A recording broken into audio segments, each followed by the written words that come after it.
This Christmas season, you can help families with their holiday shopping who have a sick child at Erlanger by donating to Santa's workshop at the Ronald McDonald House. Jane Kaler, the CEO, is here this morning to give us all the details. Good morning, Miss Jane. Good morning. I always love having you. I always love talking about the Ronald McDonald House. We always have so... We appreciate the opportunity to always be here. Yes. Yeah. And you were telling me that you have been with the Ronald McDonald House for, what is it, over 20 years? Yes, it is at this point almost 28 years. This has to be probably, I would think, one of the most rewarding times, though, there. At the holiday season and with Christmas. You know, the community has always been so generous to us. We started what we call our Santa's workshop for the families to have a place to shop a couple of years ago, and the response has been overwhelming. Right. So many companies, offices, and everything donate. And so it's great to, you know, when you have a sick child, you have barriers of time and many times resources. Sure. When your child's in intensive care, just to get out and do the shopping, to have the money. So every night we allow the families to come in and choose a certain number of items so it's fair for everyone. And this year we're partnering with Amazon, our friends at Amazon, and on Christmas Eve they're coming in with a surprise goodie bag with an Amazon device and a gift card.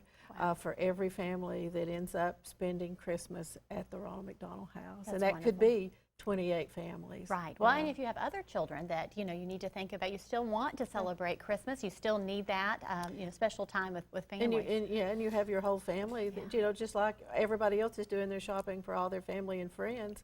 You know, just because your child's sick, you hate to not participate in that. And we're making it possible, and we do it thanks to all the generous donations from everyone in the community. We want, one of the biggest questions is, bring it wrapped or unwrapped. Right. We certainly want it unwrapped so that they can see what they're choosing. We just saw some photos. You have it organized so well there. So. Yeah, we have a great little crew of volunteers that, believe me, sorting it when it comes in into the girls' toys, boys' toys, all different things is a big job. And you even need some things, you said, for adults as well, though. Yes, because you have moms and dads and you have kids of all ages. About 70% of the families we serve have a baby in neonatal intensive care. So infant clothes, infant items, all of those kind of things that are necessary. Many of those families struggle to provide all those things and may not have a big baby shower like most people do. Right. Yeah. And again, I just love having you here because I think we all get stressed around the holidays thinking about trying to, you know, get our list checked off and gifts. But I mean, man, when you put that into perspective about the families that are there in the home that have, you know, sick individuals, it really kind of makes us refocus. If there's some things that we need to maybe clear out, or do you want, you know, new items, tell us about some of the things that people can get together and work on donating. You know, any kind of toys, boys and girls toys, infant items, your hats and gloves and pajama pants is one of the most favorite things, and then the throws, because a lot of times sitting and waiting in the hospital waiting rooms can be cold, and so those are really popular items. Your bath and body items for the women, small tools and things for men, that always goes quick. Stocking stuffers, those kind of things. Okay. And so anything that's left over, then we share it with our mobile medical program that works up in Bradley County. So whenever a child comes to see our nurse practitioner or the doctor on the care mobile, they get a little prize of some sort for coming in. So nothing goes to waste. Absolutely not. And you also, you mentioned the people that sort it do such a good job. Do you still need volunteers to help with that? Actually, it is one of the most popular volunteers. Our volunteer list, because it only takes 2 or 3 a night, has been filled up for weeks. Yes. And so people are still asking. I've got a waiting list of people who say, if somebody poops out, call me.